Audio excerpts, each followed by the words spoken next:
Hello ಕರ್ನಾಟಕದ ಸ್ಪರ್ಧಾರ್ಥಿಗಳಿಗೆ ನಮಸ್ಕಾರಗಳು. ಈ ವಿಡಿಯೋದಲ್ಲಿ ನಾವು ಕರ್ನಾಟಕ PDO ಮತ್ತು ವಿಲೇಜ್ ಅಕೌಂಟೆಂಟ್ಗೆ ಸಂಬಂಧಪಟ್ಟಂತಹ ಪೇಪರ್ 1 ಮಾಡೆಲ್ ಕ್ವಶನ್ ಪೇಪರ್ನ ಡಿಸ್ಕಸ್ ಮಾಡ್ತಾ ಇದ್ದೀವಿ. ಅದಕ್ಕೋಸ್ಕರ ಹೊಸದಾಗಿ ಬಂದಿರೋ ಸಬ್ಸ್ಕ್ರೈಬ್ ಮಾಡ್ಕೊಳ್ರಿ. ಕ್ವಶನ್ಸ್ ತುಂಬ ಇಂಪಾರ್ಟೆಂಟ್ ಆಗಿರ್ತವೆ, ಅದಕ್ಕೋಸ್ಕರ ಕೊನೆವರೆಗೂ ನೋಡಿ. ಮಧ್ಯ ಯಾರು ಬಿಟ್ಟು ಹೋಗಬೇಡಿ, ವಿಡಿಯೋ ಕ್ವಾಲಿಟಿ ಸ್ವಲ್ಪ ಕಡಿಮೆ ಇದೆ ಅಂತ ಬಿಟ್ಟು ಹೋಗಬೇಡಿ. ಮೊದಲನೇ ಪ್ರಶ್ನೆ, ಕೆಳಗಿನ ಯಾವ ನಗರವು ಭೂಕವಚದ ಪದರದ ಚಲನೆಯಿಂದ ವಿಸ್ತಾರವಾಗುತ್ತಿದೆ ಅಂತ ಕೇಳಿದರೆ, ಸೊ ನೀವು ಇದನ್ನು ಕೂಡ ನ್ಯೂಸಲ್ಲಿ ಅಬ್ಸರ್ವ್ ಮಾಡಿರ್ತೀರಿ. ಅದು ಯಾವುದು ಅಂತ ಅಂದರೆ ಆಪ್ಷನ್ ಬಿ ನೋಡಿ, ಅಟ್ಲಾಂಟಿಕ್ ಸಾಗರವು ಈ ಭೂಕವಚದ ಪದರದ ಚಲನೆಯಿಂದಾಗಿ ಸ್ವಲ್ಪ ವಿಸ್ತಾರವಾಗುತ್ತಾ ಹೋಗುತ್ತಿದೆ. ಸೊ ಆಫ್ರಿಕಾದಲ್ಲಿ ಕೂಡ ಬಿರುಕು ಬಿಡುತ್ತಿದೆ ಭೂಮಿ. ಇನ್ನು ಹಕ್ಕಿ ಹಾಲು ನದಿಮುಖಜ ಭೂಮಿಗೆ ಕೆಳಗಿನ ಯಾವ ನದಿಯು ಉತ್ತಮ ಉದಾಹರಣೆಯಾಗಿದೆ? ಸೊ ಬರ್ಡ್ ಫಿಟ್ ಅಂತ ಕರಿತೀವಿ, ಅಂದ್ರೆ ಹಕ್ಕಿಯ ಕಾಲಿನ ಒಂದು ನದಿಮುಖಜ ಭೂಮಿ ಅಂತ ಅಂದರೆ ಆಪ್ಷನ್ ಡಿ ನೋಡಿ, ಮಿಸಿಸಿಪಿ ನದಿಯು ಹಕ್ಕಿ ಹಾಲು ನದಿಮುಖಜ ಭೂಮಿಗೆ ಒಂದು ಉದಾಹರಣೆಯಾಗಿದೆ. ಹಕ್ಕಿ ಪಾದದ ರೀತಿಯಾಗಿ ಅದು ಹರಿದುಕೊಂಡು ಹೋಗ್ತಾ ಇರುತ್ತೆ ಸಮುದ್ರ ಮುಟ್ಟೋ ಟೈಮ್ದಲ್ಲಿ. ಇನ್ನು ಅಯೋನೋಸ್ಪಿಯರ್ ಎಷ್ಟು ಎತ್ತರದಲ್ಲಿದೆ ನೋಡ್ರಿ, first troposphere, stratosphere, mesosphere, next ionosphere ಬರುತ್ತೆ. ಸೊ ಇದರಲ್ಲಿ ಅಯೋನೋಸ್ಪಿಯರ್ ಎಷ್ಟು ಎತ್ತರಕ್ಕೆ ಬರುತ್ತೆ ಅಂದರೆ ಆಪ್ಷನ್ ಸಿ ನೋಡಿ, 80ರಿಂದ 400 ಕಿಲೋಮೀಟರ್ ಎತ್ತರದವರೆಗೆ ಈ ಒಂದು ಅಯೋನೋಸ್ಪಿಯರ್ ಕಂಡುಬರುತ್ತೆ. ಕೊನೆಗೆ ಎಕ್ಸೋಸ್ಪಿಯರ್ ಇದೆ. ನೆಕ್ಸ್ಟ್, ಇನ್ನು ವಾತಾವರಣವು ಬಿಸಿಯಾಗುವುದು ಯಾವುದರಿಂದ? ಕೆಳಗಿನ ಆಪ್ಷನ್ಗಳನ್ನು ಓದ್ಕೊಳ್ರಿ. ಇಂಥ ಕ್ವಶನ್ಗಳನ್ನು ಕೇಳಿದಾಗ ಇಲ್ಲಿ ಸರಿಯಾದಂತಹ ಉತ್ತರ, ಸೂಟೇಬಲ್ ಉತ್ತರ ಯಾವುದಾಗುತ್ತೆ ಅಂದರೆ ಆಪ್ಷನ್ ಸಿ ಆಗುತ್ತೆ ನೋಡಿ, ಭೂಮಿಯಿಂದ ಹೊರಡುವ ವಿಕಿರಣದಿಂದ. ಅಂದರೆ ಭೂಮಿಗೆ ಬಡದಂತಹ ಸೂರ್ಯನ ಬೆಳಕು ಶಾಖ ವಾಪಸ್ ಹೋಗೋದಿಲ್ಲ, ಅದಕ್ಕೋಸ್ಕರ ಇಲ್ಲಿ ಉಳಿದುಕೊಂಡು ವಾತಾವರಣ ಬಿಸಿಯಾಗುತ್ತೆ. ಕನ್ಹಾ ರಾಷ್ಟ್ರೀಯ ಉದ್ಯಾನವನ ಇರುವುದು ಎಲ್ಲಿ ಅಂತ ಕೇಳಿದ್ದಾರೆ. ಯಾವ ರಾಜ್ಯದಲ್ಲಿ ಕನ್ಹಾ ರಾಷ್ಟ್ರೀಯ ಉದ್ಯಾನವನ ಕಂಡುಬರುತ್ತದೆ? ಇಲ್ಲಿ ಆಪ್ಷನ್ ಬಿ ನೋಡಿ, ಮಧ್ಯಪ್ರದೇಶದಲ್ಲಿ ಕನ್ಹಾ ರಾಷ್ಟ್ರೀಯ ಉದ್ಯಾನವನ ಕಂಡುಬರುತ್ತದೆ ಮತ್ತು ಇತ್ತೀಚೆಗೆ ಇದು ಚಿರತೆಗಳ ಸಲುವಾಗಿ ಭಾಳ ಫೇಮಸ್ ಆಗಿತ್ತು. ನೆಕ್ಸ್ಟ್, ಇನ್ನು ವಿಶ್ವದಲ್ಲಿ 2ನೇ ಅತ್ಯಂತ ಹೆಚ್ಚು ಜನಸಂಖ್ಯೆ ಹೊಂದಿರತಕ್ಕಂಥ ಭೂಖಂಡ ಯಾವುದು? ಮೊದಲನೇದಾಗಿ ನಮ್ಮ ಏಷ್ಯಾ ಖಂಡ ಇದೆ, ಯಾಕಂತಂದರೆ ಭಾರತ ಮತ್ತು ಚೀನಾ ಕೂಡಿದ್ರೇ ಹೆಚ್ಚಿಗುತ್ತೆ. ಇನ್ನು ಸೆಕೆಂಡ್ ಯಾವುದಿದೆ ಅಂತಂದರೆ ಆಪ್ಷನ್ ಡಿ ಆಫ್ರಿಕಾ ಖಂಡ ನೋಡಿ, ಆಫ್ರಿಕಾ ಖಂಡ ಸೆಕೆಂಡ್ ಇದೆ ಜನಸಂಖ್ಯೆಯಲ್ಲಿ. ನೆಕ್ಸ್ಟ್, ಸೊ ಇನ್ನೂ ಯಾರು ಸಬ್ಸ್ಕ್ರೈಬ್ ಮಾಡಿಲ್ಲ ಅಂದರೆ ಸಬ್ಸ್ಕ್ರೈಬ್ ಮಾಡಿಕೊಡ್ರಿ, ಕೊನೆವರೆಗೂ ನೋಡಿ. ಕೆಳಗಿನವುಗಳಲ್ಲಿ ಯಾವ ಕ್ರಿಯಾ ಚಟುವಟಿಕೆ ದ್ವಿತೀಯ ರಂಗದ ಅಡಿಯಲ್ಲಿ ಬರುತ್ತದೆ? ದ್ವಿತೀಯ ರಂಗದ ಅಡಿ ಅಂದರೆ ಸೆಕೆಂಡರಿ ಸೆಕ್ಟರ್ ಅಂತ ಕರಿತೀವಿ. ಸೊ ಇಲ್ಲಿ ಕೆಳಗಿನವುಗಳಲ್ಲಿ ಯಾವ ಚಟುವಟಿಕೆ ಅಂದರೆ ಆಪ್ಷನ್ ಎ ನೋಡಿ, ತಯಾರಿಕೆಯ ಕೈಗಾರಿಕೆಯು ಈ ಒಂದು ದ್ವಿತೀಯ ರಂಗದ ಅಡಿಯಲ್ಲಿ ಬರುತ್ತದೆ, ಸೆಕೆಂಡರಿ ಸೆಕ್ಟರ್ನಲ್ಲಿ ಕಂಡುಬರುತ್ತದೆ. ದಂಡಕಾರಣ್ಯವು ಇಲ್ಲಿದೆ ಅಂತ ಕೇಳಿದರೆ, ಸೊ ದಂಡಕಾರಣ್ಯವು ಯಾವ ಜಿಲ್ಲೆಯಲ್ಲಿ ಕಂಡುಬರುತ್ತೆ? ಇಲ್ಲಿ ಸರಿಯಾದಂಥ ಉತ್ತರ ಆಪ್ಷನ್ ಬಿ ನೋಡಿ, ಬಸ್ತಾರ್ ಜಿಲ್ಲೆ. ಈ ಒಂದು ಛತ್ತೀಸ್ಗಢ ರಾಜ್ಯದ ಬಸ್ತಾರ್ ಜಿಲ್ಲೆಯಲ್ಲಿ ದಂಡಕಾರಣ್ಯವು ಕಂಡುಬರುತ್ತದೆ. ನೆಕ್ಸ್ಟ್, ಛತ್ತೀಸ್ಗಢ ರಾಜ್ಯ ಬಸ್ತಾರ್ ಜಿಲ್ಲೆ. ರಿಹಾಂದ್ ಕಣಿವೆ ಪರಿಯೋಜನೆ ಎಲ್ಲಿದೆ ಅಂತ ಕೇಳಿದ್ದಾರೆ. ಸೊ ರಿಹಾಂದ್ ಕಣಿವೆಯ ಪರಿಯೋಜನೆ ಯಾವ ರಾಜ್ಯದಲ್ಲಿ ಕಂಡುಬರುತ್ತದೆ ಅಂತ ಅಂದರೆ ಇಲ್ಲಿ ಸರಿಯಾದ ಉತ್ತರ ಆಪ್ಷನ್ ಡಿ, ಉತ್ತರ ಪ್ರದೇಶ ರಾಜ್ಯದಲ್ಲಿ ಈ ಒಂದು ರಿಹಾಂದ್ ಕಣಿವೆ ಪರಿಯೋಜನೆಯು ಕಂಡುಬರುತ್ತದೆ. ನೆಕ್ಸ್ಟ್ ಕ್ವಶನ್ಸು ಸ್ವಲ್ಪ ಈ ಕ್ವಶನ್ದಲ್ಲಿ ಈಸಿ ಇದ್ದಾವೆ, ನೆಕ್ಸ್ಟ್ ಮಾಡ್ತೀನಲ್ಲ ಅದರಲ್ಲಿ ಒಂದು ಸ್ವಲ್ಪ ಟಫ್ ಬರ್ತಾ ಹೋಗ್ತವೆ. ಇನ್ನು ಲಿಮೋನೈಟ್ ಎಂಬುದು ಇದರ ಒಂದು ವಿಧ ಅಥವಾ ಮಾದರಿಯಾಗಿದೆ. ಲಿಮೋನೈಟ್ ಅನ್ನುವಂಥದ್ದು ಇಲ್ಲಿ ಆಪ್ಷನ್ ಡಿ ನೋಡಿ, ಕಬ್ಬಿಣದ ಅದಿರು, ಇದು ಕಬ್ಬಿಣದ ಅದಿರಾಗಿದೆ. ಐರನ್ ಓರ್ ಲಿಮೋನೈಟ್ ಅನ್ನುವಂಥದ್ದು. ಓರ್ಗಳ ಬಗ್ಗೆ ಜಾಸ್ತಿ ಟೈಮ್ಸ್ ಎಕ್ಸಾಮ್ದಲ್ಲಿ ಕೇಳಿರ್ತಾರೆ. ಇನ್ನು ಸುರ್ಮಾ ಕಣಿವೆ ಎಲ್ಲಿದೆ? ಸುರ್ಮಾ ಕಣಿವೆಯು ಕಂಡುಬರೋದು ಯಾವ ರಾಜ್ಯದಲ್ಲಿ? ಕಣಿವೆಗಳು ಮತ್ತು ಹೆಚ್ಚಾಗಿ ಕಂಡುಬರುವುದು ಎಲ್ಲಿ ಅಂತ ಅಂದರೆ ಆಪ್ಷನ್ ಎ ಅಸ್ಸಾಂ ರಾಜ್ಯದಲ್ಲಿ. ಅಂದರೆ ಹಿಮಾಲಯಗಳು ಕಂಡುಬರ್ತಕ್ಕಂಥ ಪ್ರದೇಶದಲ್ಲಿಯೇ ಈ ಒಂದು ಕಣಿವೆಗಳು ಕಂಡುಬರ್ತವೆ, ಅದಕ್ಕೋಸ್ಕರ ಸುರ್ಮಾ ಕಣಿವೆ ಅಸ್ಸಾಂ ರಾಜ್ಯದಲ್ಲಿ ಕಂಡುಬರುತ್ತೆ. ನೆಕ್ಸ್ಟ್, ಇನ್ನು ಪ್ಲಾನಿಮೀಟರನ್ನು ಇದನ್ನು ಅಳೆಯಲು ಉಪಯೋಗಿಸುತ್ತಾರೆ. ಪ್ಲಾನಿಮೀಟರ್ನ ಯಾವುದನ್ನು ಅಳಿತಾರೆ ಅಂತ ಅಂದರೆ ಇಲ್ಲಿ ಸರಿಯಾದಂತಹ ಉತ್ತರ ಆಪ್ಷನ್ ಎ ಆಗುತ್ತೆ ನೋಡಿ, ನಕಾಶೆಯಲ್ಲಿನ ವಿಸ್ತೀರ್ಣವನ್ನು ಅಳೆಯಲು ಈ ಒಂದು ಪ್ಲಾನಿಮೀಟರನ್ನು ಬಳಸುತ್ತಾರೆ. ಅಂದರೆ ಪರ್ಫೆಕ್ಟ್ ನಕಾಶೆಯನ್ನು ತೆಗೆದಾಗ ಅದರಲ್ಲಿರ್ತಕ್ಕಂಥ ವಿಸ್ತೀರ್ಣವನ್ನು ಅಳೆಯುವ ಸಲುವಾಗಿ ಇದನ್ನು ಬಳಸ್ತಾರೆ. ಹಾರ್ನ್ ಎಂಬುದು ಇದರ ಚಿತ್ರಣವಾಗಿದೆ. ಹಾರ್ನ್ ಅನ್ನುವಂಥದ್ದು ಯಾವುದರ ಚಿತ್ರಣ? ಇಲ್ಲಿ ಸರಿಯಾದ ಉತ್ತರ ಆಪ್ಷನ್ ಡಿ ನೋಡಿ, ಹಿಮರಾಶಿ ಜಾರಿ ಹರಿಯುವ ನಿರ್ಗಲ್ಲ ನದಿಗೆ ಹಾರ್ನ್ ಚಿತ್ರಣವಾಗಿದೆ. ಅಂದರೆ ಟೋಪೋಗ್ರಫಿ ಅಂತ ಏನು ಇಂಗ್ಲೀಷ್ ಒಳಗೆ ಕರಿತೀವಲ್ಲ ಅದರ ಟರ್ಮ್ ಅದು. ಇನ್ನು ಕೀಲ್ ಕಾಲುವೆ ಇವುಗಳನ್ನು ಜೋಡಿಸುತ್ತದೆ. ಕೀಲ್ ಕಾಲುವೆ ಯಾವುದನ್ನು ಜೋಡಿಸುತ್ತದೆ? ಇಲ್ಲಿ ಸರಿಯಾದ ಉತ್ತರ ಆಪ್ಷನ್ ಎ ನೋಡಿ, ಬಾಲ್ಟಿಕ್ ಸಮುದ್ರ ಮತ್ತು ಉತ್ತರ ಸಮುದ್ರ ಇವೆರಡನ್ನು ಈ ಒಂದು ಕೀಲ್ ಕಾಲುವೆಯು ಜೋಡಿಸುತ್ತದೆ. ಕೆಳಗಿನ ಯಾವ ರಾಜ್ಯವು ಅತ್ಯಂತ ಹೆಚ್ಚು ವಿಸ್ತಾರವಾದ ಕಾಡನ್ನು ಹೊಂದಿದೆ ಅಂತ ಕೇಳಿದ್ದಾರೆ. ಸೊ ನಮ್ಮ ಭಾರತದಲ್ಲಿ ಅತಿ ಹೆಚ್ಚು ವಿಸ್ತಾರವಾದಂತಹ ಕಾಡನ್ನು ಹೊಂದಿರುವ ರಾಜ್ಯ ಆಪ್ಷನ್ ಬಿ ನೋಡಿ. ಇಲ್ಲಿ ಅರುಣಾಚಲ ಪ್ರದೇಶ ನೋಡಿ. ಕೆಳಗಿನವುಗಳಲ್ಲಿ ಹೇಳಿತ್ತು ಅತಿ ಹೆಚ್ಚು ಕಾಡನ್ನು ಹೊಂದಿರುವ ರಾಜ್ಯ. ಇನ್ನು ನಾಥುಲಾ ಕಣಿವೆ ಮಾರ್ಗವಿರುವುದು ಎಲ್ಲಿ? ಸೊ ಯಾವ ದೇಶದ ನಡುವೆ ನಾಥುಲಾ ಕಣಿವೆ ಮಾರ್ಗ ಕಂಡುಬರುತ್ತೆ?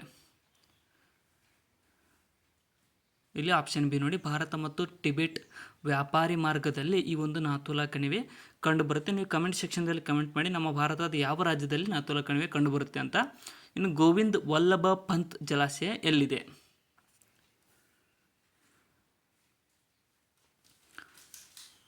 ಇಲ್ಲಿ ಸರಿಯಾದಂಥ ಉತ್ತರ ಆಪ್ಷನ್ ಬಿ ನೋಡಿ, ಉತ್ತರ ಪ್ರದೇಶ. ಅದು ಆಲ್ರೆಡಿ ರಿಹಾನ್ ಕಣಿವೆ ಅಂತ ಏನು ಬಂದಿತ್ತಲ್ಲ ಅದೇ ಇದು. ಗೋವಿಂದ್ ವಲ್ಲಭ ಪಂತ್ ಜಲಾಶಯ ಈ ಉತ್ತರ ಪ್ರದೇಶದಲ್ಲಿ ಕಂಡುಬರುತ್ತೆ. ಇನ್ನು ಭಾರತದ ಭೌಗೋಳಿಕ ವಿಸ್ತೀರ್ಣವು ಎಷ್ಟು?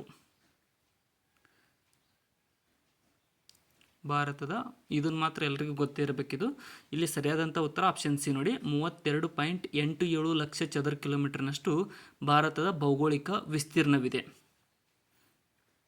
ನೆಕ್ಸ್ಟ್, ಇನ್ನು ನಮ್ಮ ಸಂವಿಧಾನದ ಕರಡು ಸಮಿತಿಯ ಅಧ್ಯಕ್ಷರಾಗಿದ್ದವರು ಯಾರು? ಸಂವಿಧಾನ ರಚನೆ ಆಗಬೇಕಂದ್ರೆ ಅದಕ್ಕೊಂದು ಕರಡು ಸಮಿತಿಯನ್ನು ಮಾಡಿದ್ರು. ಅದರ ಅಧ್ಯಕ್ಷತೆಯನ್ನು ಕೊಂಡಿದ್ದವರು ಯಾರು ಅಂತ ಅಂದರೆ ಇಲ್ಲಿ ಆಪ್ಷನ್ ಡಿ ನೋಡಿ, BR ಅಂಬೇಡ್ಕರ್ ರವರು ಈ ಒಂದು ನಮ್ಮ ಸಂವಿಧಾನದ ಕರಡು ಸಮಿತಿಯ ಅಧ್ಯಕ್ಷತೆಯನ್ನು ವಹಿಸಿಕೊಂಡಿದ್ದರು. ನೆಕ್ಸ್ಟ್, ಪ್ರಖ್ಯಾತ ಕೋಪಕ ಬಾನ್ ಬೀಚ್ ಎಲ್ಲಿದೆ? ಕೋಪಕ ಬಾನ್ ಬೀಚ್ ಕಂಡುಬರುವುದು ಫೇಮಸ್ ಇದು. ಇಲ್ಲಿ ಸರಿಯಾದ ಉತ್ತರ ಆಪ್ಷನ್ ಡಿ ನೋಡಿ, ರಿಯೋ ಡಿ ಜನೈರೋದಲ್ಲಿ ಈ ಒಂದು ಪ್ರಖ್ಯಾತ ಕೋಪಕ ಬಾನ್ ಬೀಚ್ ಕಂಡುಬರುತ್ತೆ.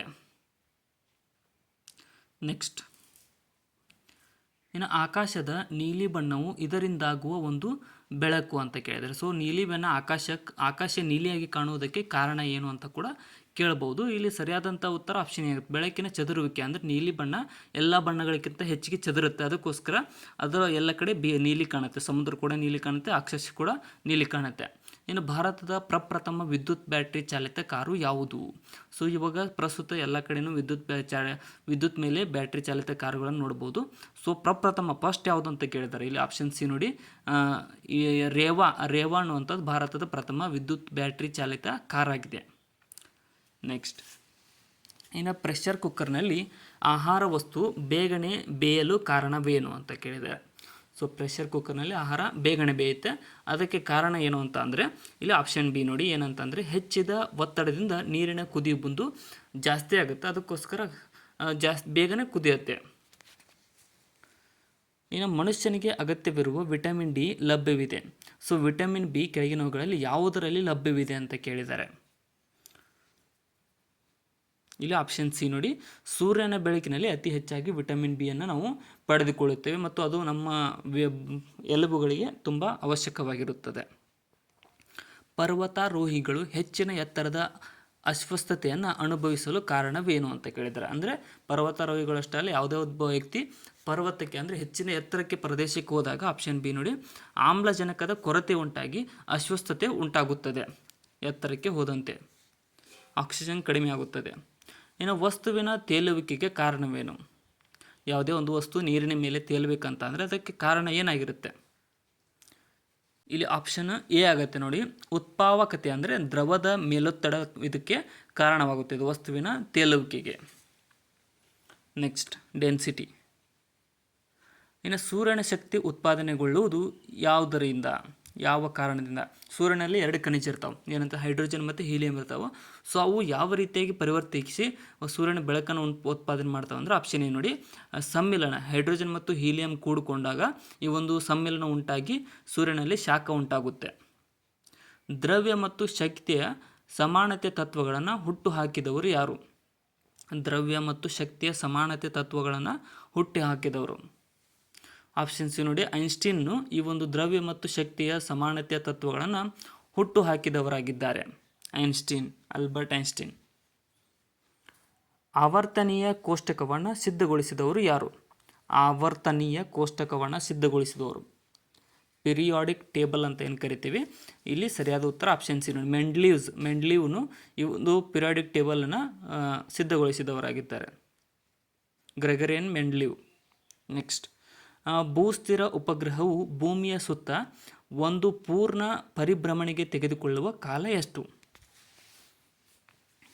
ಭೂಮಿಯ ಉಪಗ್ರಹ ಕೇಳಿದ್ದಾರೆ. ಭೂಸ್ಥಿರ ಉಪಗ್ರಹ ಇಲ್ಲಿ ಆಪ್ಷನ್ ಸಿ ನೋಡಿ 24 ಗಂಟೆಯನ್ನು ತೆಗೆದುಕೊಳ್ಳುತ್ತದೆ ಭೂಮಿಯ ಸುತ್ತ ಒಂದು ಪೂರ್ಣ ಪರಿಭ್ರಮಣೆ ತೆಗೆದುಕೊಳ್ಳಬೇಕಂತಂದರೆ. ಅದೇ ರೀತಿ ನಮಗೆ ಹಗಲು ಬೆಳಕು 24 ಗಂಟೆಗಳಲ್ಲಿ ಕಾಣ್ತಿವೆ. ಬ್ರೇಕ್ ಹಾಕಿದಾಗ ಚಲಿಸುತ್ತಿರುವ ವಾಹನ ನಿಲ್ಲುತ್ತದೆ, ಹೀಗಾಗಲು ಕಾರಣವೇನು? ಯಾವುದೊಂದು ವಾಹನಕ್ಕೆ ಬ್ರೇಕ್ ಹಾಕಿದರೆ ಅದು ನಿಂತ್ಕೊಳ್ಳುತ್ತೆ, ಅದಕ್ಕೆ ಕಾರಣ ಏನು ಅಂತ ಕೇಳಿದರೆ ಆಪ್ಷನ್ ಏನು ನೋಡಿ, ಘರ್ಷಣೆ ಉಂಟಾಗಿ ಹೆಚ್ಚಿನ ಘರ್ಷಣೆಯಿಂದ ವಾಹನ ನಿಲ್ಲುತ್ತೆ. ಸೊ ಆಪ್ಷನ್ ಎ ಸರಿಯಾದ ಉತ್ತರ. ಭಾರತದ ಮೊದಲ ವಾಣಿಜ್ಯ ಅಂತರಿಕ್ಷಯಾನ ಯಾವುದು? ಕಮರ್ಷಿಯಲ್ ಇದೇನು ಜಿಯೋಸಿಂಕ್ರೊನೈಟ್ ಸ್ಯಾಟಲೈಟ್ ಅಂತ ಕರಿತೀವಿ, ಅಂತರಿಕ್ಷಯಾನ. ಸೊ ಇಲ್ಲಿ ಆಪ್ಷನ್ ಏನು ನೋಡಿ, PSLV C8 ಅನ್ನುವಂಥದ್ದು ಮೊದಲ ವಾಣಿಜ್ಯ ಅಂತರಿಕ್ಷಯಾನ ಆಗಿದೆ. ವಾಣಿಜ್ಯ ಅಂತರಿಕ್ಷಯಾನ ಮೊದಲ.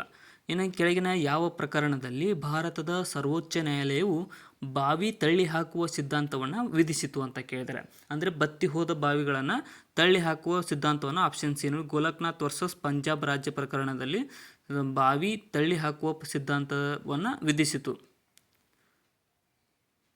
ಭಾರತದ ಸಂವಿಧಾನದ ಯಾವ ಅನುಚ್ಛೇದವು ವಿತ್ತ ಆಯೋಗವನ್ನು ಸ್ಥಾಪಿಸಲಾಯಿತು? ಅಂದರೆ ವಿತ್ತ ಆಯೋಗ, ಹಣಕಾಸು ಆಯೋಗವನ್ನು ಯಾವ ಸಚಿವಾಲಯ ಯಾವ ಅನುಚ್ಛೇದ ಅಥವಾ ವಿಧಿ ಅಂದರೆ ಆಪ್ಷನ್ ಡಿ ನೋಡಿ 280ನೇ ವಿಧಿಯು ಈ ಒಂದು ವಿತ್ತ ಆಯೋಗಕ್ಕೆ ಸಂಬಂಧ ಹೊಂದಿದೆ, ಸ್ಥಾಪನೆಗೆ ಸಂಬಂಧ ಹೊಂದಿದೆ. ಇನ್ನು ಎಷ್ಟನೇ ತಿದ್ದುಪಡಿ ಕಾಯ್ದೆಯು ಶಿಕ್ಷಣದ ಹಕ್ಕನ್ನು ಮೂಲಭೂತ ಹಕ್ಕನ್ನಾಗಿಸುವ 21A ವಿಧಿಯನ್ನು ಭಾರತದ ಸಂವಿಧಾನದಲ್ಲಿ ಅಳವಡಿಸಿತು ಅಂತ ಕೇಳಿದ್ದಾರೆ. ಸೊ ಎಷ್ಟನೇ ತಿದ್ದುಪಡಿ ಕಾಯ್ದೆ ಅಂದರೆ ಆಪ್ಷನ್ 86ನೇ ತಿದ್ದುಪಡಿ ಕಾಯ್ದೆಯು ಈ ಒಂದು 21A ವಿಧಿಯನ್ನು ಭಾರತ ಸಂವಿಧಾನದಲ್ಲಿ ಅಳವಡಿಸಿತು. ನೆಕ್ಸ್ಟ್, ಸಂವಿಧಾನದ 19(1)D ವಿಧಿಯು ಖಾತರಿಪಡಿಸಿದ ಸ್ವಾತಂತ್ರ್ಯವು ಯಾವುದು? ಇಲ್ಲಿ ಸರಿಯಾದಂತಹ ಉತ್ತರ ಆಪ್ಷನ್ ಬಿ ನೋಡಿ, ದೇಶಾದ್ಯಂತ ಸಂಚರಿಸುವ ಸ್ವಾತಂತ್ರ್ಯವನ್ನು ಸಂವಿಧಾನದ 19(1)D ವಿಧಿಯು ಖಾತರಿಪಡಿಸಿದ ಸ್ವಾತಂತ್ರ್ಯವಾಗಿದೆ. ಎಷ್ಟನೇ ತಿದ್ದುಪಡಿ ಕಾಯ್ದೆಯು ಸಂವಿಧಾನದಲ್ಲಿ ಮೂಲಭೂತ ಕರ್ತವ್ಯಗಳನ್ನು 51A ತಿದ್ದುಪಡಿ ಅಂತ ಕೇಳಿ ಮೂಲಭೂತ ಕರ್ತವ್ಯಗಳನ್ನು ಸೇರಿಸಿದ ತಿದ್ದುಪಡಿ ಅಂತ ಅಂದರೆ ಇಲ್ಲಿ ಆಪ್ಷನ್ ಬಿ ನೋಡಿ, 1976ರಲ್ಲಿ ನಡೆದಂತಹ 42ನೇ ತಿದ್ದುಪಡಿ ಕಾಯ್ದೆಯು ನಮ್ಮ ಸಂವಿಧಾನಕ್ಕೆ ಮೂಲಭೂತ ಕರ್ತವ್ಯಗಳನ್ನು 51ನೇ ಅನುಚ್ಛೇದದಲ್ಲಿ ಸೇರಿಸಿದರು. ಇನ್ನು ಕೆಳಗಿನ ಯಾವುದು ಭಾರತ ಸಂವಿಧಾನದಲ್ಲಿ ಮೂಲಭೂತ ಹಕ್ಕಾಗಿ ಉಳಿದಿಲ್ಲ ಅಂತ ಕೇಳಿದರೆ, ಸೊ ಇದು ಎಲ್ರಿಗೂ ಇದೆ. ಈಗ ಸದ್ಯಕ್ಕೆ ಅದು ಕಾನೂನಿನ ಹಕ್ಕಾಗಿ ಪರಿವರ್ತನೆಗೊಂಡಿದೆ. ಅದು ಯಾವುದಂದ್ರೆ ಆಪ್ಷನ್ ಡಿ ಆಸ್ತಿ ಹಕ್ಕು ನೋಡಿ, ಪ್ರಸ್ತುತ ಅದು ಕಾನೂನಿನ ಹಕ್ಕು, ಮೂಲಭೂತ ಹಕ್ಕಿತ್ತದು. ನೆಕ್ಸ್ಟ್, ಇನ್ನು ಭಾರತದ ರಾಷ್ಟ್ರಪತಿಯವರಿಗೆ ಭಾರತದ ಸಂವಿಧಾನದ ಎಷ್ಟನೇ ಅನುಚ್ಛೇದವು ಅಟಾರ್ನಿ ಜನರಲ್ರನ್ನು ನೇಮಕ ಮಾಡುವ ಅಧಿಕಾರವನ್ನು ನೀಡಲಾಗಿದೆ ಅಂತ ಕೇಳಿದರೆ, ಸೊ ಡೈರೆಕ್ಟಾಗಿ ಅಟಾರ್ನಿ ಜನರಲ್ರವರ ನೇಮಕಕ್ಕೆ ಸಂಬಂಧಿಸಿದ ವಿಧಿ ಯಾವುದು ಅಂದರೆ ಆಪ್ಷನ್ ಬಿ 76ನೇ ಅನುಚ್ಛೇದ ಅಥವಾ 76ನೇ ವಿಧಿಯು ಅಟಾರ್ನಿ ಜನರಲ್ರವರ ಇದಕ್ಕೆ ಅಧಿಕಾರಾವಧಿಗೆ ಸಂಬಂಧಿಸಿದೆ. ಭಾರತದ ಸರ್ವೋಚ್ಚ ನ್ಯಾಯಾಲಯವು ಘೋಷಿಸಿದ ಯಾವುದೇ ಕಾನೂನು ಇತರ ಎಲ್ಲ ನ್ಯಾಯಾಲಯಗಳಿಗೆ ಬಂಧಕಾರಕವಾಗಿರುತ್ತದೆ ಮತ್ತು ಅನ್ವಯವಾಗುತ್ತದೆ ಎಂಬುದನ್ನು ಒಳಗೊಂಡಿರುವುದು ಯಾವುದು ಅಂತ ಕೇಳಿದ್ದಾರೆ. ಸೊ ಇಲ್ಲಿ ಸುಪ್ರೀಂ ಕೋರ್ಟ್ ಎಲ್ಲ ಅಧೀನ ನ್ಯಾಯಾಲಯಗಳಿಗೆ ಹೆಚ್ಚಿನ ಒಂದು ಪ್ರಾಮುಖ್ಯತೆಯನ್ನು ಹೊಂದಿದೆ ಅನ್ನೋದನ್ನು ಆಪ್ಷನ್ ಬಿ ನೋಡಿ ಸಂವಿಧಾನದ 141ನೇ ಅನುಚ್ಛೇದದಲ್ಲಿ ಹೇಳಲಾಗಿದೆ. ಸುಪ್ರೀಂ ಕೋರ್ಟ್ನ ಪವರ್ ಬಗ್ಗೆ ಹೇಳಲಾಗಿದೆ. ನೆಕ್ಸ್ಟ್, ಇನ್ನು ಪಂಚವಾರ್ಷಿಕ ಯೋಜನೆಯ ಪರಿಕಲ್ಪನೆಯನ್ನು ಭಾರತವು ಯಾವ ದೇಶದಿಂದ ಎರವಲು ಪಡೆಯಿತು? ಇಲ್ಲಿ ಸರಿಯಾದಂಥ ಉತ್ತರ ಆಪ್ಷನ್ ಡಿ ನೋಡಿ, USSR ಇದು ಸಂವಿಧಾನದಿಂದ ಅಂದರೆ ರಷ್ಯಾದಿಂದ ನಾವು ಪಂಚವಾರ್ಷಿಕ ಯೋಜನೆಯನ್ನು ಎರವಲು ಪಡೆದುಕೊಂಡೆವು. ಸಂವಿಧಾನದ ಎಷ್ಟನೇ ಅನುಚ್ಛೇದವು ರಾಜ್ಯಕ್ಕೆ ರಾಜ್ಯಪಾಲರ ಹುದ್ದೆಯನ್ನು ಒದಗಿಸಿದೆ? ರಾಜ್ಯಕ್ಕೆ ರಾಜ್ಯಪಾಲರ ನೇಮಕ ಮಾಡುವಂತಹ ವಿಧಿ ಯಾವುದು ಅಂತ ಕೇಳಿದರೆ ಆಪ್ಷನ್ ಡಿ ನೋಡಿ 153ನೇ ವಿಧಿಯು ರಾಜ್ಯಕ್ಕೆ ರಾಜ್ಯಪಾಲರನ್ನು ನೇಮಿಸಬೇಕೆಂಬ ಮಸೂದೆಯನ್ನು ಹೊಂದಿದೆ. ಭಾರತದ ಸಂವಿಧಾನದಲ್ಲಿ ಮೂಲಭೂತ ಹಕ್ಕುಗಳನ್ನು ನೀಡಿರುವುದು ಎಲ್ಲಿಂದ ಎಲ್ಲಿಯ ವಿಧಿಗಳವರೆಗೆ? ಮೂಲಭೂತ ಹಕ್ಕುಗಳು ಕಂಡುಬರುವುದು ಇಲ್ಲಿ ಆಪ್ಷನ್ ಸಿ ನೋಡಿ 12ನೇ ವಿಧಿಯಿಂದ 35ನೇ ವಿಧಿಯ ತನಕ ಭಾರತದ ಸಂವಿಧಾನದಲ್ಲಿ ಮೂಲಭೂತ ಹಕ್ಕುಗಳನ್ನು ಸೇರಿಸಲಾಗಿದೆ. 6 ಮೂಲಭೂತ ಹಕ್ಕುಗಳು. ಇನ್ನು ತಪ್ಪು ಬಂಧನದ ಸಂದರ್ಭದಲ್ಲಿ ಈ ಕೆಳಗಿನ ಯಾವ ರಿಟ್ ಅಥವಾ ಆಜ್ಞೆಯನ್ನು ಹೊರಡಿಸಲಾಗುತ್ತದೆ?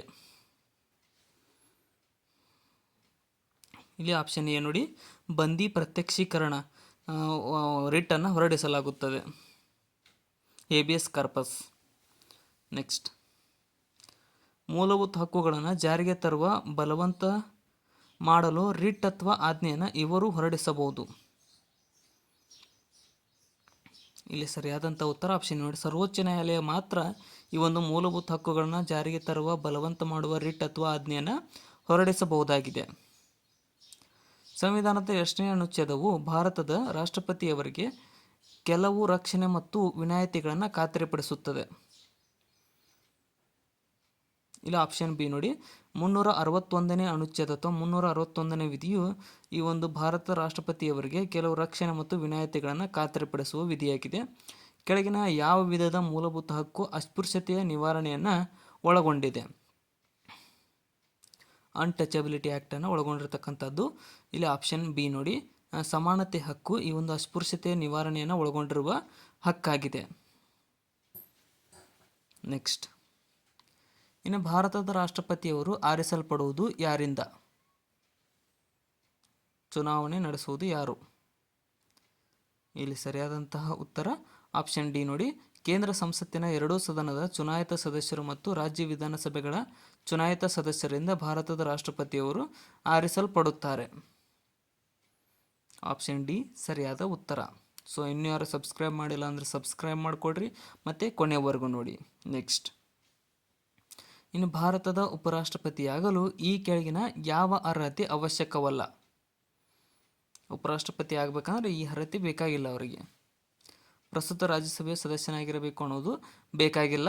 ಅವರಿಗೆ ನಾರ್ಮಲ್ ಮನುಷ್ಯನಾಗಿದ್ದರೆ ಉಪರಾಷ್ಟ್ರಪತಿ ಆಗಲಿಕ್ಕೆ ಅವರಿಗೆ ಅಧಿಕಾರವಿದೆ. ಆಪ್ಷನ್ ಎ ಸರಿಯಾದ ಉತ್ತರ. ಮತ್ತು ಇನ್ನು ಮುಖ್ಯದ 3 ಬೇಕೇ ಬೇಕು. ಕೆಳಗಿನವುಗಳಲ್ಲಿ ಯಾವುದು ಸರಿ ಅಲ್ಲ ಅಂತ ಕೇಳಿದ್ದಾರೆ. ತಪ್ಪಾಗಿರುವುದು ಯಾವುದು? ಪಾಸ್ ಮಾಡ್ಕೊಂಡು ನೋಡ್ಕೊಡ್ರಿ ಇಂಥ ಕ್ವಶನ್ಗಳು ಬಂದಾಗ. ಇಲ್ಲಿ ಆಪ್ಷನ್ ಡಿ ನೋಡಿ, ಮಂತ್ರಿಮಂಡಲದ ಸಲಹೆ ಮೇರೆಗೆ ರಾಷ್ಟ್ರಪತಿಯವರು ರಾಜ್ಯದ ಮುಖ್ಯಮಂತ್ರಿಯನ್ನು ಪದಚ್ಯುತಿಗೊಳಿಸಬಹುದು. ಇದು ತಪ್ಪು ನೋಡಿ. ಮಂತ್ರಿಮಂಡಲದ ಸಲಹೆ ಮೇರೆಗೆ ಮುಖ್ಯಮಂತ್ರಿಯವರನ್ನು ಪದಚ್ಯುತಿಗೊಳಿಸಲು ಸಾಧ್ಯವಾಗುವುದಿಲ್ಲ ರಾಷ್ಟ್ರಪತಿಯವರಿಗೆ. ನೆಕ್ಸ್ಟ್, ಇನ್ನು ಪಂಚಾಯತ್ ರಾಜ್ ಪದ್ಧತಿಯನ್ನು ಮೊತ್ತ ಮೊದಲು ಜಾರಿಗೊಳಿಸಿದ ರಾಜ್ಯ ಯಾವುದು?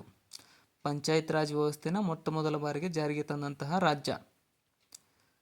ಇಲ್ಲಿ ಸರಿಯಾದ ಉತ್ತರ ಆಪ್ಷನ್ ನೋಡಿ, ರಾಜಸ್ಥಾನ ರಾಜ್ಯವು ಪಂಚಾಯತ್ ರಾಜ್ ಪದ್ಧತಿಯನ್ನು ಮೊತ್ತ ಮೊದಲ ಬಾರಿಗೆ ಜಾರಿಗೊಳಿಸಿದ ರಾಜ್ಯವಾಗಿದೆ. ನೆಕ್ಸ್ಟ್, ಇನ್ನು All India Trade Union Congress ಎಂದು ರಚನೆಯಾಯಿತು. ಯಾವಾಗ All India Trade Union Congress ರಚನೆಯಾಯಿತು ಅಂತ ಕೇಳಿದ್ದಾರೆ. ಇಲ್ಲಿ ಸರಿಯಾದಂಥ ಉತ್ತರ ಆಪ್ಷನ್ ಬಿ ನೋಡಿ, 1920ರಲ್ಲಿ ಈ ಒಂದು All India Trade Union Congress ರಚನೆಗೊಂಡಿತು, 1920ರಲ್ಲಿ. ನೆಕ್ಸ್ಟ್, ಇನ್ನು ಥಾರ್ ಮರುಭೂಮಿಯು ಭಾರತದ ಎಷ್ಟು ರಾಜ್ಯಗಳಲ್ಲಿ ಹರಡಿದೆ? ಥಾರ್ ಮರುಭೂಮಿ ಭಾರತದ ಎಷ್ಟು ರಾಜ್ಯಗಳಲ್ಲಿ ಕಂಡುಬರುತ್ತದೆ? ಇಲ್ಲಿ ಸರಿಯಾದ ಉತ್ತರ ಆಪ್ಷನ್ ಡಿ ನೋಡಿ, ಭಾರತದ 4 ರಾಜ್ಯಗಳಲ್ಲಿ ಈ ಒಂದು ಥಾರ್ ಮರುಭೂಮಿಯು ಕಂಡುಬರುತ್ತದೆ. ಆಪ್ಷನ್ ಡಿ ಸರಿಯಾದ ಉತ್ತರ. ನೆಕ್ಸ್ಟ್, ಇನ್ನು ಮುಂಬೈಯಿಂದ ಥಾಣೆಯ ತನಕದ 34 ಕಿಲೋಮೀಟರ್ ಉದ್ದದ ರೈಲು ದಾರಿಯಲ್ಲಿ ಮೊದಲಿಗೆ ರೈಲು ಬಂಡಿ ಓಡಾಡಲು ಪ್ರಾರಂಭವಾದಂತಹ ವರ್ಷ ಯಾವುದು? ಸರಿಯಾದ ಉತ್ತರ ಆಪ್ಷನ್ 1853ರಲ್ಲಿ ಈ ಒಂದು ಮುಂಬೈಯಿಂದ ಥಾಣೆಯ ತನಕ 34 ಕಿಲೋಮೀಟರ್ ಉದ್ದದ ರೈಲು ಮೊದಲ ಬಾರಿಗೆ ಓಡಾಡಿತು. 1938ರಲ್ಲಿ ಭಾರತೀಯ ರಾಷ್ಟ್ರೀಯ ಕಾಂಗ್ರೆಸ್ನಿಂದ ಸ್ಥಾಪಿತವಾದ ರಾಷ್ಟ್ರೀಯ ಯೋಜನಾ ಮಂಡಳಿಯ ಮೊಟ್ಟ ಮೊದಲ ಅಧ್ಯಕ್ಷರು ಯಾರು? ರಾಷ್ಟ್ರೀಯ ಯೋಜನಾ ಮಂಡಳಿಯ ಮೊಟ್ಟ ಮೊದಲ ಅಧ್ಯಕ್ಷರು. ಇಲ್ಲಿ ಸರಿಯಾದಂತಹ ಉತ್ತರ ಆಪ್ಷನ್ ಎ ನೋಡಿ, ಜವಾಹರ್ಲಾಲ್ ನೆಹರೂರವರು 1938ರಲ್ಲಿ ಭಾರತೀಯ ರಾಷ್ಟ್ರೀಯ ಕಾಂಗ್ರೆಸ್ನಿಂದ ಸ್ಥಾಪಿತವಾದ ರಾಷ್ಟ್ರೀಯ ಯೋಜನಾ ಮಂಡಳಿಯ ಮೊಟ್ಟ ಮೊದಲ ಅಧ್ಯಕ್ಷರಾಗಿದ್ದಾರೆ. ನೆಕ್ಸ್ಟ್, ಭಾರತಕ್ಕಾಗಿ ಜನತೆಯ ಯೋಜನೆಯನ್ನು 1944ರಲ್ಲಿ ಯಾರು ರೂಪಿಸಿದರು? ಭಾರತಕ್ಕಾಗಿ ಜನತೆಯ ಯೋಜನೆಯನ್ನು. ಇಲ್ಲಿ ಆಪ್ಷನ್ ಬಿ ನೋಡಿ, ಎಂ ಎನ್ ರಾಯ್ರವರು ಭಾರತಕ್ಕಾಗಿ ಜನತೆ ಯೋಜನೆಯನ್ನು 1944ರಲ್ಲಿ ರೂಪಿಸಿದರು. ಸಮಾಜವಾದಿ ಮಾದರಿ ಸಮಾಜವನ್ನು ಹೊಂದುವುದೇ ಆರ್ಥಿಕ ನೀತಿಯ ವಿಸ್ತೃತ ಉದ್ದೇಶವಾಗಿರಬೇಕು ಎಂದು ಸಂಸತ್ತು ಘೋಷಿಸಿದ ವರ್ಷ ಯಾವುದು? ಇಲ್ಲಿ ಆಪ್ಷನ್ ಬಿ ನೋಡಿ 1952ರಲ್ಲಿ ಈ ಒಂದು ಸಂಸತ್ತು ಈ ರೀತಿ ಹೊರಡಿಸಿತ್ತು, ಆರ್ಥಿಕ ನೀತಿಯ ವಿಸ್ತೀರ್ಣ ಉದ್ದೇಶವಾಗಿರಬೇಕೆಂದು. ಇನ್ನು ಕೆಳಗಿನ ಯಾವುದು ಭಾರತದಲ್ಲಿ ಪ್ರಧಾನ ಖಾರಿಫ್ ಬೆಳೆ ಅಲ್ಲ ಅಂತ ಕೇಳಿದ್ದಾರೆ. ಖಾರಿಫ್ ಅಂತ ಅಂದರೆ ಮುಂಗಾರು ಬೆಳೆ ಅಲ್ಲ. ಹತ್ತಿ ಮುಂಗಾರು ಬೆಳೆ, ಗೋಧಿ ನೋಡಿ, ಗೋಧಿ ಹಿಂಗಾರು ಬೆಳೆಯಾಗಿದೆ. ಮುಸುಕಿನ ಜೋಳ ಮುಂಗಾರು ಬೆಳೆ ಮತ್ತು ಭತ್ತ ಕೂಡ ಮುಂಗಾರು ಬೆಳೆಯಾಗಿದೆ. ನೆಕ್ಸ್ಟ್, ಇನ್ನು ಕೆಳಗೆ ಕಾಣಿಸಿದ ಭಾರತದ ಯಾವ ರಾಜ್ಯವು ಪ್ರತಿ ಹೆಕ್ಟರ್ಗೆ ಗರಿಷ್ಠ ಪ್ರಮಾಣದ ಕಾಡು ಸಂಪತ್ತನ್ನು ಉತ್ಪನ್ನ ಮಾಡುತ್ತದೆ? ಆಪ್ಷನ್ ಡಿ ನೋಡಿ, ಅಸ್ಸಾಂ ರಾಜ್ಯವು ಪ್ರತಿ ಹೆಕ್ಟರ್ಗೆ ಗರಿಷ್ಠ ಪ್ರಮಾಣದ ಕಾಡು ಸಂಪತ್ತನ್ನು ಉತ್ಪನ್ನ ಮಾಡುತ್ತದೆ.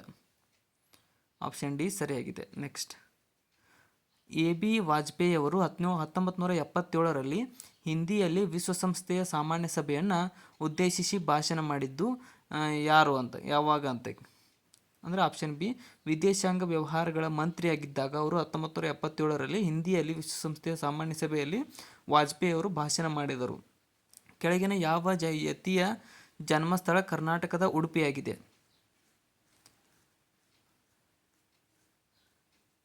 ಇಲ್ಲಿ ಸರಿಯಾದ ಉತ್ತರ ಆಪ್ಷನ್ ಸಿ ನೋಡಿ, ಮಧ್ವಾಚಾರ್ಯರ ಒಂದು ಜನ್ಮಸ್ಥಳವು ಕರ್ನಾಟಕದ ಉಡುಪಿಯಾಗಿದೆ. ಕರ್ನಾಟಕದ ಉಡುಪಿಯಲ್ಲಿ ಇವರು ಜನಿಸಿದ್ದಾರೆ. ನೆಕ್ಸ್ಟ್, ಇನ್ನು ಮೈಸೂರು ಎಂಬ ಹೆಸರು ಮಹಿಷಾಸುರ ನಗರ ಎಂಬ ಮೂಲ ಶಬ್ದದಿಂದ ಉತ್ಪನ್ನಗೊಂಡಿದೆ. ಈ ಮಹಿಷಾಸುರ ಎಂಬ ರಕ್ಕಸನನ್ನು ಧ್ವಂಸ ಮಾಡಿದ್ದು ಯಾರು?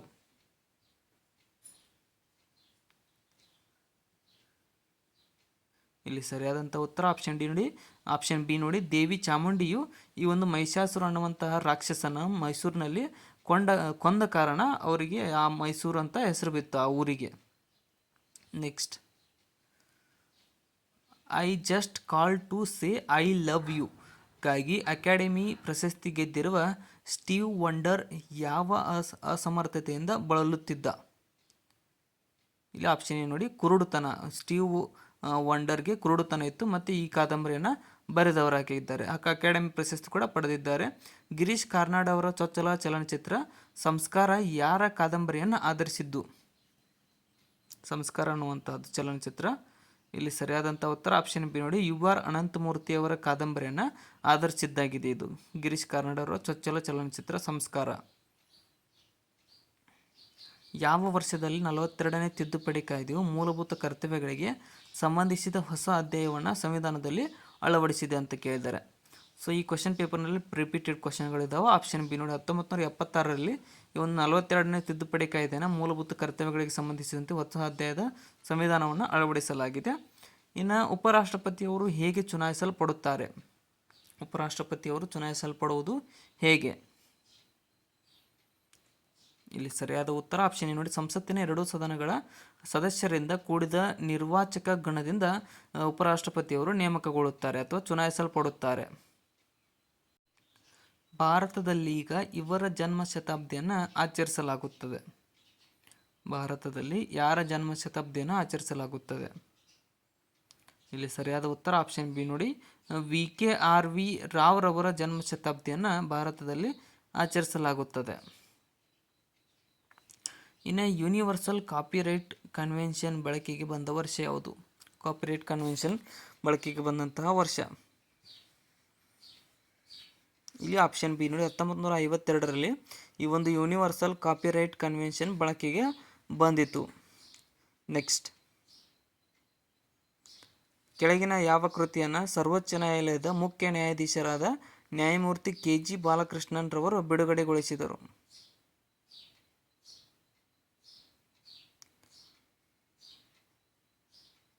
ಇಲ್ಲಿ ಸರಿಯಾದ ಉತ್ತರ ಆಪ್ಷನ್ ನೋಡಿ, human rights, justice and constitutional empowerment ಅನ್ನುವಂತಹದ್ದನ್ನು ನ್ಯಾಯಮೂರ್ತಿ ಕೆ.ಜಿ. ಬಾಲಕೃಷ್ಣನ್ ರವರು ಬಿಡುಗಡೆಗೊಳಿಸಿದರು. ಆಪ್ಷನ್ ಎ ಇಲ್ಲಿ ಸರಿಯಾದ ಉತ್ತರವಾಗಿದೆ. ನೆಕ್ಸ್ಟ್, ರಾಷ್ಟ್ರೀಯ ಅರಿವು ಆಯೋಗ ಇದರ ಅಧ್ಯಕ್ಷರು ಯಾರು? ರಾಷ್ಟ್ರೀಯ ಅರಿವು ಆಯೋಗದ ಅಧ್ಯಕ್ಷತೆಯನ್ನು ವಹಿಸಿದವರು? ಇಲ್ಲಿ ಸರಿಯಾದಂತಹ ಉತ್ತರ ಆಪ್ಷನ್ ಎ ನೋಡಿ, ಶ್ಯಾಮ್ ಪಿತ್ರೋಡರವರು ಈ ಒಂದು ರಾಷ್ಟ್ರೀಯ ಅರಿವು ಆಯೋಗದ ಅಧ್ಯಕ್ಷತೆಯನ್ನು ವಹಿಸಿದವರಾಗಿದ್ದಾರೆ. ಎಕ್ಸ್ಪೋಲಿಯೇಷನ್ ಎಂಬುದು ಒಂದು ಏನು? ಎಕ್ಸ್ಪೋಲಿಯೇಷನ್ ಅನ್ನುವಂಥದ್ದು ಏನು?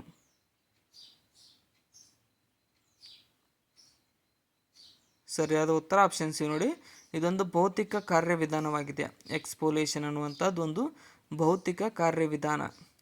ಸೊ ಇಲ್ಲಿಗೆ ಇವತ್ತಿನ ಮಾಡೆಲ್ ಕ್ವಶನ್ ಪೇಪರ್ನ ಕ್ವಶನ್ಗಳು ಮುಕ್ತಾಯಗೊಂಡಿದ್ದಾವೆ. ಅದಕ್ಕೋಸ್ಕರ ಹೊಸ್ತಾ ಬಂದಿರೋ ಸಬ್ಸ್ಕ್ರೈಬ್ ಮಾಡ್ಕೊಳ್ರಿ ಮತ್ತು ಕೊನೆವರೆಗೂ ನೋಡೋದಕ್ಕೆ ಎಲ್ರಿಗೂ ಧನ್ಯವಾದಗಳು. ವಿಡಿಯೋನ ಆದಷ್ಟು ನಿಮ್ಮ ಫ್ರೆಂಡ್ಸ್ಗೆ ಶೇರ್ ಮಾಡಿ ಮತ್ತು ಡಿಸ್ಕ್ರಿಪ್ಷನ್ದೊಳಗಡೆ ನಮ್ಮ channel Instagram, Telegram, Facebook, WhatsApp Threads ಲಿಂಕ್ಗಳಿದಾವೆ. ಅವುಗಳನ್ನು ಕೂಡ ಫಾಲೋ ಮಾಡ್ಕೊಳ್ರಿ. Thank you so much.